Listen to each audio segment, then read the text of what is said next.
আজকে আমি তোমাদের সাথে শেয়ার করতে চলেছি দুর্গাপুজোর দশমীটা আমরা সারাদিন কিভাবে কাটিয়েছিলাম। জানি অনেকটাই লেট হয়ে গেছে, তো চলো সংক্ষেপে দেখে নেওয়া যাক। তো এখানে দেখতেই পাচ্ছ, এখানে পাড়ার সমস্ত মহিলারা মানে মা কাকিমারা দাঁড়িয়ে পড়েছিল ছবি তুলবে বলে। আর এরপর সবাই মিলে প্রস্তুত হচ্ছিল, কারণ যেতে হবে ঘট বিসর্জন করতে আর কলা বউকে বিসর্জন করতে।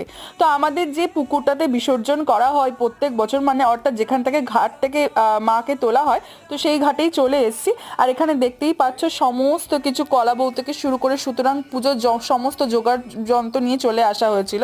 আর এরপর ওখান থেকে ফিরে আসার পর হচ্ছিল প্রসাদ বিতরণ। আর ওই দিনই সন্ধেবেলায় হয়েছিল বিভিন্ন রকম খেলার প্রতিযোগিতা। ধরো শঙ্খ বাজানো, তারপরে মোমবাতি জ্বালানো, ছেলেদের পুষ্পাস, বিভিন্ন রকম খেলার মাধ্যমে সেদিনের সন্ধ্যাবেলাটা খুব আনন্দে কেটেছিল।